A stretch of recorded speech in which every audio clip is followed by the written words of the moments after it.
Ես Երջանիկ Սարգսյան, Արմավիրի մարզի Գյուղ Բաղրամյանից, ամուսնացած եմ 28 տարեկան, ունեմ 3 երեխա, 1 ամսից 4 բարիկը։ Ճիշտ ասած, ես մի հատ խնդրի եմ բախվել Արցախյան պատերազմի հետևանքով 2020 թվականի նոյեմբերի 3-ին պատերազմի վերջանալու նախորդին ես կրեցի ծանր վիրավորում արկի հարվածից ժայռից գրովել եմ ձորը, որի հետևանքով ոտքերս վնասվել են, հիմնականում մեծ խնդրի հասցրել եմ ձախ ոտքը։ Հիմա արդեն բավական ժամանակ է մեր ընկերների կողմից իմ ֆինանսական միջոցներով անցել ենք բավականին երկար բուժումներ, ֆիզիոթերապիաներ։ Հիմա ավելի այդ ամեն ինչը բարդացել եւ երկրում արդեն իսկ խորհուրդ են տալիս պետք է իրականացվի վիրահատություն, այլապես ես կգանվեմ սայլակին։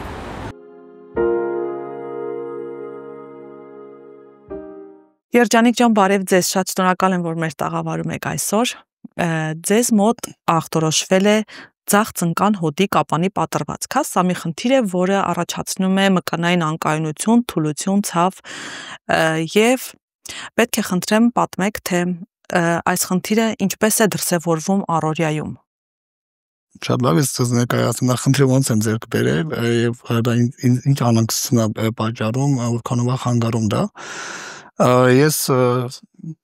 Արցախյան պատերազմի ժամանակ ակտիվ մասնակցություն եմ ունեցել, եղել եմ ջրականի, նույնիսկ Ջաբրայելի մարտերում, եղել եմ Խաշաթաղի շրջանի մեր տղաների բուժակը, այդ թվում նաև այնտեղ տեղակայված մեկ անունավոր բանակի զինվորների կողքին եւ բազմաթիվ մեր հայրենակիցների, մեր տղաների կողքին եմ եղել, բազմաթիվ կյանքեր փրկելով հանդերձ։ Դեպքը տեղի ունեցել նոյեմբերի 3-ին արդեն նահանջներից հետո եղել ենք Քիրսավանում, արդեն Խաշաթաղի շրջան։ Ես ներողություն եմ խնդրում, դուք որպես կամավոր եք միացել։ Տեսեք, ես ինձ համար կոնկրետ չի եղել, հրավեր զինկոմիսարիատի կողմից, բայց քանի որ իմ եղբայրը գնում էր, ես դա թույլ չի տալ ինքը որ մենակ գնա, մենք միասին ենք գնացել։ Ես ինքս զինվորական ծառայել եմ իմ կամքով, բաժանելի ժամկետային զինվորական ծառայողից ազատված էի, բայց ես գնացել եմ իմ կամքով, թերևս դա եղել են անորոշական ուրիշ խնդիրներ դեմքի շրջանում։ Իծնե եղել եմ Զայչի Գուբայ եւ Գայլի Երախ, գրել եմ բազմաթիվ վիրահատություններ, որի արդյունքում կար սահմանափակումներ զինվորական ծառայության գնալու, բայց ես կամավորագրվել եմ եւ գնացել տվել պարտքս հայրենիս։ Որտեղ ենք հասել, ես վիրավորումը ձեռք եմ բերել նոյեմբերի 3-ին Քիրսավանում արկի պայթյունից, այդ օր իմ մեր խմբի հրամանատարը ծանր վիրավորում է ստացել բեկորային, ես այդ բեկորային վիրավորումից նաև ես անմասն չմնացի, ես ընկել եմ ձորը, բավականին խորը ձորը եւ հակառակ նստել եմ եւ ոտքերս հակառակ են ջարդվել։ Երկու ոտքը, բայց աջ ոտքը Մուրացյան Կայազորեն հոսպիտալում վերականգնողական, իհարկե միաժամանակ երկուսն վերականգնողական բուժում եմ անցել, կարծես թե ցավերը 1.5 տարի կորել են, անդադար դեղեր եմ ընդունել, բժշկություններով, բայց ես նկատում եմ, որ անդադար իմ միջև սրունքս եւ ազդելս ուռչում է եւ եթե ես երկար եմ քայլում իմ գործն այնպեսին է որ ես շատ եմ քայլում անգամ իջե ողնաշարից հատվածը քարանում է ես մտածում եմ եւ լարվածությունն է կամ կանային ինչ որ խնդիր է կանցնի բայց խնդիրը ավելի գլուխ բարձրացեց դիմեցի բժիշկներին առաջին անգամ դիմեցի իմ բժշկական կենտրոն որտեղ ինձ խորհուրդ տվեցին մոտեցա իմ բժշկական կենտրոն տեղում շատ բարեհամբույր մոտեցում իրականում առաջին հետազոտության կարողացան անվճար, որը բավականին զգալի գումար էր, բայց իրան գումար չվերցրեցին, իմանալով որ բազմազավակ հայր եմ եւ Արցախյան պատերազմի մասնակից եւ տեղահանված Արցախից, նրանք հաշվի առնելով կատարեցին։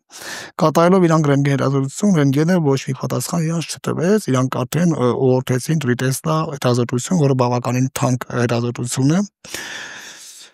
Դա լանցելով այնտեղ պարզվեց, որ ես ունեմ ձախ ծնկան դեգեներացիա եւ նաեւ իրանք խորհուրդ տվեցին գնալ դիմել պարոն բժիշկ պարոն Գինոյանին, որ ավելի մասնագիտացված է եւ ավելի հնարավորություններ ունեն իրանց սարքավորումներով, որ կարողանան ավելի հստակեցում մտցնել այդ ամեն ինչի մեջ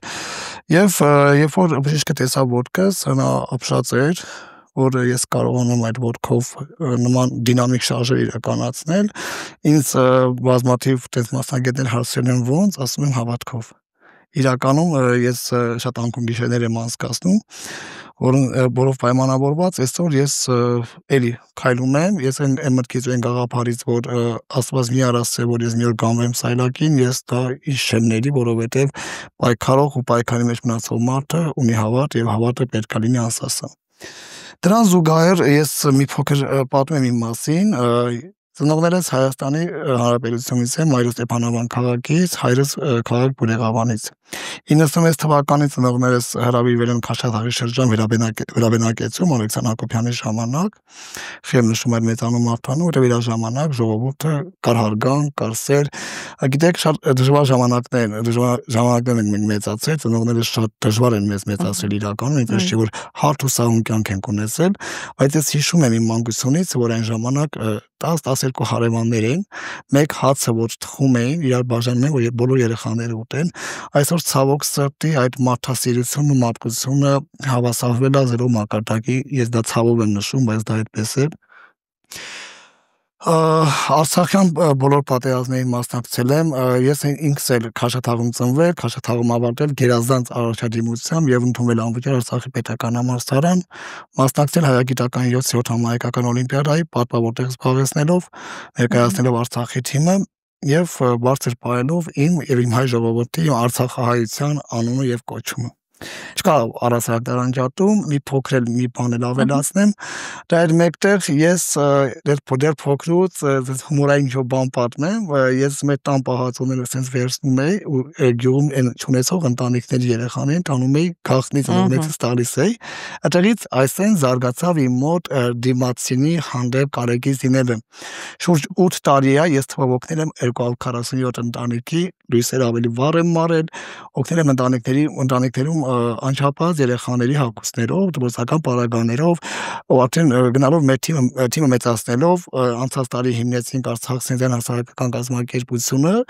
այսօր ճիշտ է մենք դեռ հավաստագիր չենք վերցրել պետության կողմից, բայց մեզ ճանաչում են ամբողջ աշխարհում գիտեն մեզ, եւ մենք իրականացնենք թվով 75 վիրահատական միջամտություններ մեր թիմի հավաքված գումարներով, կան մեր էջում հրապարակված տեսանյութերը մարդկանց զգացողությունը մեր հանդեպ եւ այնտեղ բոլորը հարգանքով են եւ սիրով, այնտեղ ղեկավարում եմ ես չեմ նկատել նա տես դեպք, այնտեղ լինի տարաձայնություն, այնտեղ միաբանությունն է, Աստծո հավատը եւ մեկի հանդեպ կարեկցանք։ Դուք ամբողջ այսպես հակիրճ ներկայացրեցիք, պատմեցիք, հիմա պետք է խնդրեմ ամեն ինչի մասին կրկին ավելի մանրամասն, մի փոքր ավելի մանրամասն խոսենք։ Հաստորեն դուք 44-րդ պատերազմին մասնակցել եք որպես կամավոր եւ աշխատել եք որպես բուժակ։ Այո։ Վիրավորումը ստացել եք որերորդ օրը պատերազմին, քանի օր եք պատերազմի ես 43-րդ օրը վիրավորում եմ կրել։ Տեսեք, բազմաթիվ անգամներ կարա լիներ, որ ես կարա եւ չլիներ այսօր ձեր դիմացից տալ, հենց խոսեինք հիշենք հիշողությունների մասին։ Այսինքն 43 օր այդ մահվան վախը ձեր աչքի առաջ է եղել, նաեւ ամեն ինչ իրավիճակներ են եղել, որ չեմ ուզում հանրորեն հա դա բարձրաձայնեմ, բայց մարդկության պատմության մեջ տես բան միայն կտեսնեք թրիլերներում, ֆիլմերում, տենց ուժս ֆաբելագրական ֆիլմերում կարող տեսնեք, really ֆանտաստիկ ժանրից եմ ձեզ բան ասում, բայց իրական այդպիսի բան կար, երբ որ քո մանկության ընկերը կամ քո հայրենակիցը քո դիմաց քեզանից կյանք ավերսում։ Ու ցավոք սրտի ես կհանդգնեմ եւ այս խոսքը կբարձրացնեմ, ես այսօր կուզեի հակառակը ասել, որ այո, մեր եղբայրները զոհվեցին հանուն հող հայրենի, բայց այսօր կարող եք ասել մեր եղբայրները զոհվեցին հանուն ինչի։ Այն հողի, որն այլևս չունենք, հանձնեցինք։ Քաղաքական դեգեներացիաները մեզ բերին հասցրին իր այս ցածր լեվելի վրա։ Այո։ Դա ես ավել բան չեմ ասի, բայց իրականում ես նպատակ ունեմ իրականում առաջիկայում Աստծո կամոք ես ինքս էլ կլինեմ քաղաքականության մեջ եւ ես գիտեմ թե իմ թիմով եւ իմ հայրենակիցներով որ սիրո եւ հարգանքի վրա հիմնված մենք կարողանալու ենք ամբողջ պետությունում իրավիճակը փոխել։ Երջանիկ այդ պատերազմի օրերին տեսածը կարծես թե ձեզ դեռ չի լքել, ձեր հիշողությունները դեռ թարմ են։ Ամեն Աստծո Չեք կարողանում դրանցից ազատվել։ Ասեք, ես հիմա տեսեք, ես շատ ուշ եմ կնքվել, ես կնքվել եմ 2024 թվականի հոկտեմբերի 4-ին եւ իմ կնքվելու ժամանակ ես խնդրեցի Տեր Արամին, կնքվել եմ Վայքում, Նորավանքում, խնդրեցի, որ ես իմ եկեղեցական անունը դնեմ Մովսեսի անունով, ով է Մովսեսը։ Մովսեսը մեր այն նորորյա հերոսներից է, քաջերից է, անմահերոսներից է իմ սրտում, ով զոհվեց հենց ջրականում։ Ինքը ծնունդով Շիրակի Գյումրի քաղաքից էր, ապրում էր Շուշիում։ Ինքը ինձ համար նորորյա նժդեհ էր, որի համար ես խոնարհվում եմ եւ այսօր ես կրում եմ իր անունը իր ծնողների թույլատվությամբ իրականում այսօր իր մայր եւ քույր իրան են սպասում ամեն Աստծո առավոտ ինքը շատ առյուծ էր ինքը բազմաթիվ կյանքեր փրկեց իր կյանքը խլելով ես այսօր եւ այո ասում եք հիշողությունները չի ջնջվում պատկերացրեք ես կարծում եմ թե սա միջև մեզի մահ գերեզման կուղեկցի Շատ լավ, վերադառնալով ձեր խնդրին, ունեք փաստորեն ձախ ծնկան հոդի կապանի պատրվածք։ Սա առօրյայում ձեզ ինչ անհանգստություն է պատճառում։ Տեսեք, երբ որ ես ինչպես նշեցի, իմ աշխատանքային բնույթով հիմա այս բանը չեմ աշխատում, քանի որ խորհուրդ չի տրվում եւ նաեւ գործի մեջ արդյունավետություն չկա, հիմնականում փորձում եմ աշխատել տանից, ես արևային ոլորտում եմ այս բանը աշխատում, վաճառքի մոնիտորինգի բաժնի ղեկավարն եմ, բայց այս բանը իմ հաշվին վերցրել եմ անժամկետ արձակուրդ, որպեսզի կարողանամ լուծել իմ հարցերը։ Տեսեք, ես կարող ընթացքում քայլեմ, ինչ որ գործողություն կատարեմ, ուզեմ շրջվեմ կամ հետ վերադառնամ, 3-ից 4 վայրկյան ինֆորմացիան այս ոտքից ուշ է հասնում, այսինքն ես կարող եմ թողամ միակ պատի տակ, ինքը ջարդվի կամ վնասվի, իրականում վերջերս դեպքեր եղավ, երբ որ ոտքս շատ ահավոր հարվածել եմ գազալցակայանում, այնտեղ ներկաները դա կարող են փաստել, որ այդպիսի բան անգլ չեն տեսել, այդտեղից ես առանց հոջաբի մատնվելու զանգարեցի իմ բժշկին, դա ներկայացրեցի, ասեց ինչ էր պատահել։ Ես ոնց որ մոտեցա սառնարանին հյուր վերցրեցի, ես ֆրացի որ գամ, իմ ծունկը չէր ֆրացից հետ։ Հա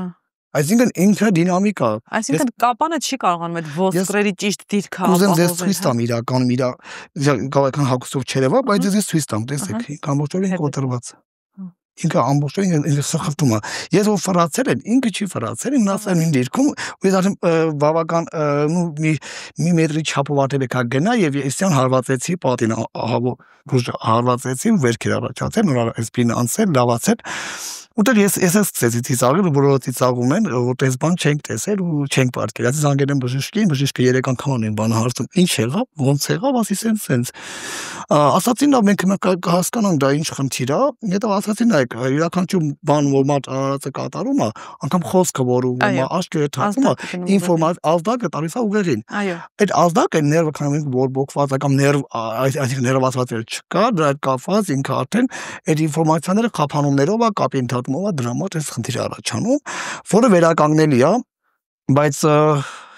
անցաշաբաթ ենք իրականացրել ռենտգեն սկանոգրամա, ինձ լավ բան չասացին, անգամ ասեն շապիկն է մաշվում, թե դա ինչ է, դա բժշկական տեխնոլոգիա է, դա եկան չեմ տիրապետում, բայց արդեն բացի բուժակի պարտականությունից, անկախ քո կամքից, արդեն մտնում ես դրա մեջ, նայում ես, որ հասկանաս ու ինչ խնդիր ունես եւ ոնց կարա զահարթարես, փաստորեն շապիկը այնպես մեր մաշկային հատվածի մասին է խոսքը, որը եւս արդեն տալիս է մաշվածություն։ Այսինքն ձեզ անհապաղ վիրահատություն է։ Տեսեք, բժիշկը հերքում անդադար վիրահատությունը, ասում է պետք է նախ ֆիզիոթերապիաներ, բուժումներ, որովհետև կան կիստաներ, այդ մկանների վրա, որը պետք է բավականին Այսինքն բուժական միջոցառումներ, որից հետո միայն վիրահատություն։ Նաև չեմ ուզում իր անունը բարձրաձայնեմ, շատ լուրջ մասնագետ է մեր Հայաստանում, ինքը էլի հոդաբան եւ այլ, ասաց, որ տեսեք, այստեղ կվիրահատեմ, խնդիր չկա։ Բայց քայլել չքայլելը հարց է։ Այսինքն վիրահատությունից հետո անգամ կարող է Այո, խնդիր առաջ։ Ինձ ասում եմ, սա օրինակ այդ իմպլանտը որ դրվի, դա ամեն 10-ից 1-ի մոտ է, որ ձևավորվում է, օրգան համակարգ ընդունում է, խորհուրդ են տալիս, որ ես գոնե 1 անգամ լաբորատոր հետազոտություններ անցնեմ արտերկրում, հիմնականում Գերմանիայում անցնեմ այդ հետազոտությունները, որպեսզի ասած նման խնդիր կա լինի 60 անց հասակով մարդկանց հետ։ այս բան կհանդիպենք այդ տարիքի մարդկանց հետ, բայց այդ տարիքում հիմա վիրահատություն ու մենք արդյունքը չկարողանանք գոնե 50% երաշխավորել, դա արդեն մեզ համար եւս խնդիր է եւ ռիսկայնություն է պարունակում։ Հիմա տեսնենք, ես ինչ արժեն այդ ֆիզիոթերապիաները, վիրահատությունը, այսինքն ընդհանուր վերջնական արդյունքի հասնելու համար ձեզ որքան գումար է պահանջում։ Ոնց հասկանում եմ, այս պահին այդ մեծ գումարն է պատճառը, որ չեք սկսում։ Այո, տեսեք, ժամանակ առ ժամանակ ես դիմում եմ, մասնավոր հիվանդանոցները գիտեք, որ եթե ինքը պետական համակարգում չի,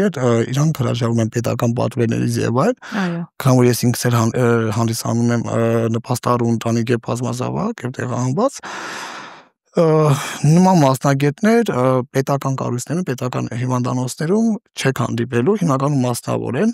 ու տարբեր գներ են ասոցացվում, իրականում այդ միջինը ինձ թվում է մենակ ֆիզիոթերապիաների կուրսանոցները կարճինա մոտ 1.6 միլիոն դրամ էլի։ Իսկ վիրահատության մասով տարբեր այնտեղ իմպլանտներ կան, տարբեր ընտրություններ կան, կտատանվի 2-ից մինչև 3 միլիոն դրամ։ Իրականում ես գիտեք ոնց, ես քան ժամանակ ես չեմ փորձել, ինչ որ կոչով դիմեմ, բայց արդեն պատրաստվում այդ կոչով դիմեմ, որովհետև ես ինքս էլ եղել եմ այդ ամեն ինչի մեջ, եղել եմ ընտանիքների կողքին, մարդկանց։ Ես ներողություն եմ խնդրում, պետական աջակցություն չունեք։ Որպես պատերազմի վիրավոր չունեք պետական աջակցություն, որևէ համաֆինանսավորմամբ կլինի կամ ամբողջական ֆինանսավորմամբ։ Վիրահատությունը որտեղ որ կատարվի, վիրահատությունը անվճար է լինելու։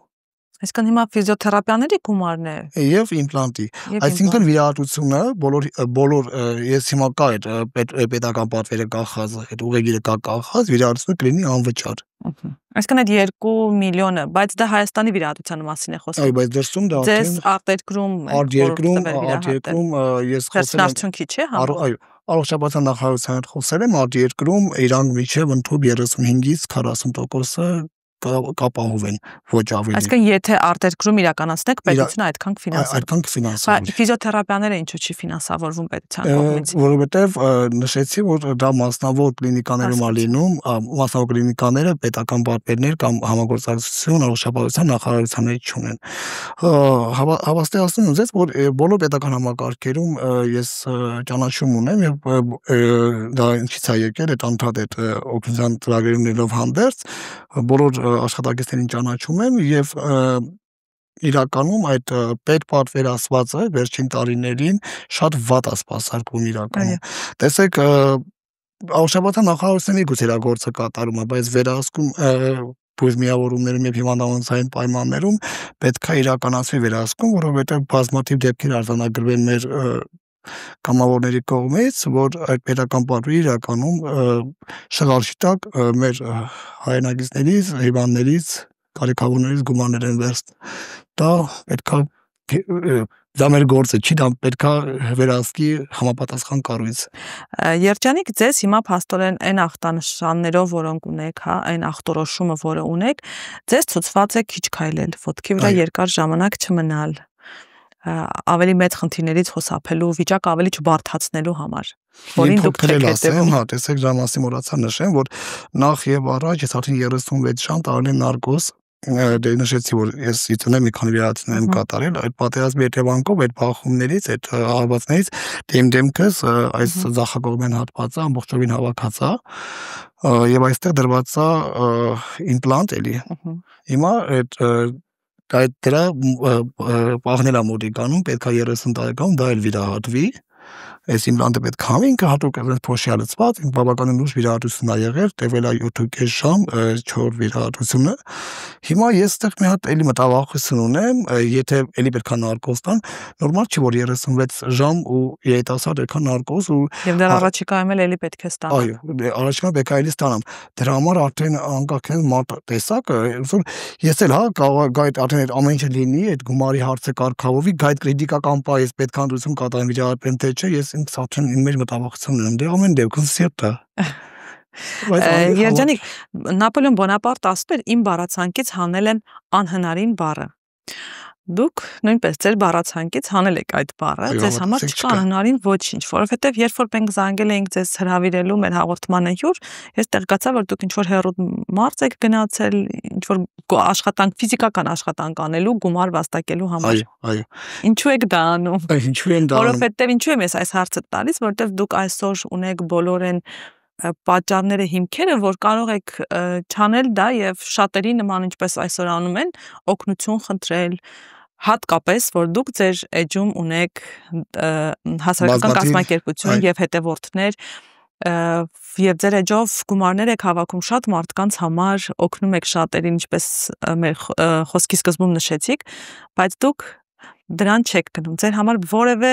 լումա ոչ մեկից չեք խնդրում եւ նույնիսկ այս վիճակով ինքնուրույն եք ձեր օրվա հացը վաստակում։ Ես դա եւի կմտածեմ դաստիարակության մասին, եթե ես իմ մեջ ուժ եմ գտնում եւ կարողանում եմ վաստակել իմ երեխաների համար, երեխաները մենք ենք բերել, մենք պետք է պահենք եւ ես կխելագարվեմ իմ մտքից, որ Աստծո առավոտ կամ մի օր իմ երեխաս ինչ որ քաղցի պակաս լինի կամ հացի պակաս լինի, իմ երեխաները փոքրիկ երեխաներ են եւ մենք պետք է մենք սպասում ենք մեր 4-րդ բարեկին, ինչպես նշեցի, եւ ես չգիտեմ եւ դա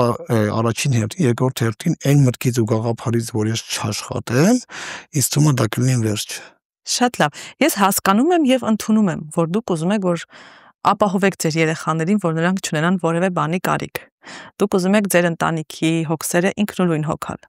Բայց հիմա խնդրում եմ ինձ բացատրեք, դուք նաև շատ ակտիվ աշխատում եք բարեգործական կազմակերպությունների հետ։ Դուք անընդհատ լինում եք մարզերում, երեխաներին բաժանում եք օգնություններ, այսինքն այդ ամբողջ աշխատանքը նաև ոտքի վրա եք անում։ Այսինքն մի բան, որը ձեզ հիմա հակացուցված է։ Այսինքն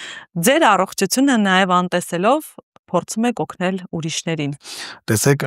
շատ ես ընդունեցի ձեզ, ձեր խոսքերը հասկանալի են ինձ համար։ Ես ինչպես նշեցի, անգամ բժիշկը զարմացավ, որ իր 35 տարվա փորձի մեջ ինքը այդպեսի բան չէր տեսել, որ մատ արարած է, որ կարող է այդ ոտքով լինի։ Ես ինքս էլ մեկ-մեկ ինձ վրա զարմանում եմ, բայց իրականում այո ես կարողանում եմ եւ այո մենք մեր բառացանկից պետք է հանենք չլինելը, քանի որ պետք է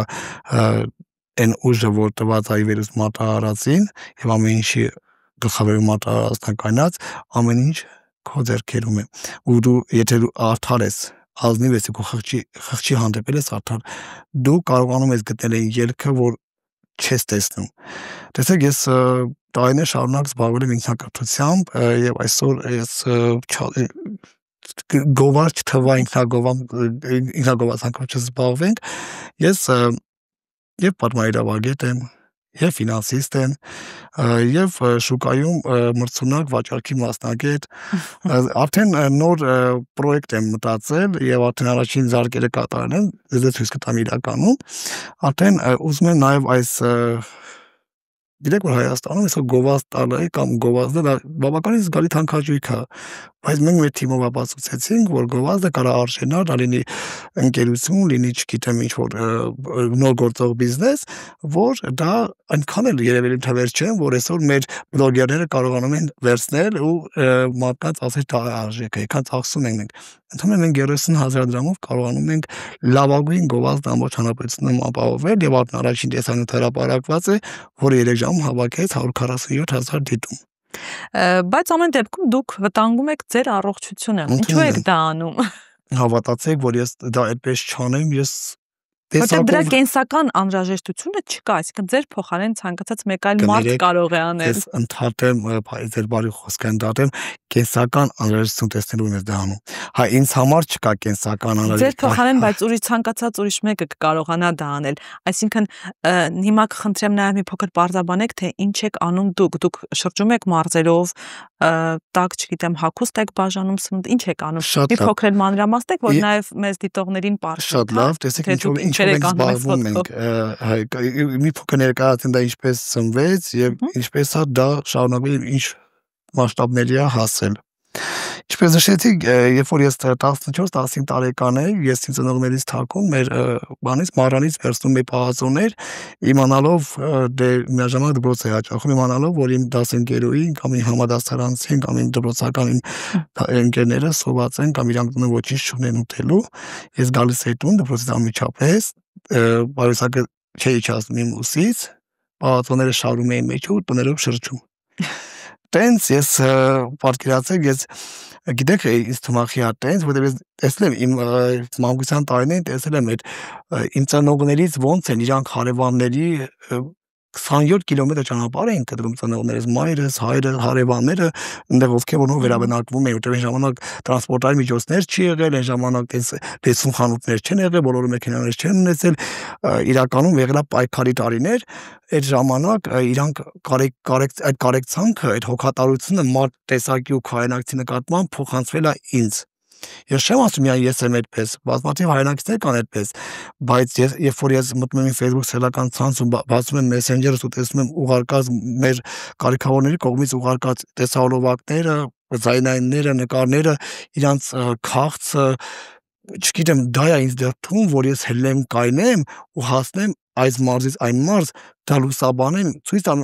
մեր հանրությանը, մեր բարի կամքի դրսևորման տեր անձանց, որ գիտեք ինչ կա, եթե մենք կարող ենք մեզ զրկել մի փոքր հաճույքից, մի գավառ սուրճից կամ մեկ գավառ կոնյակից եւ այդ գումարը հոնորարել այդ ընտանիքին, որտեղ դա Աստծո վարձքն է եւ դա Աստված մեզ հետ է վերադարձնել։ Քանի տարի արդեն այդ հասարակական կազմակերպությունը կլարանա այս դեկտեմբերից կլարանա 8 տարի։ 8 տարի, որ ես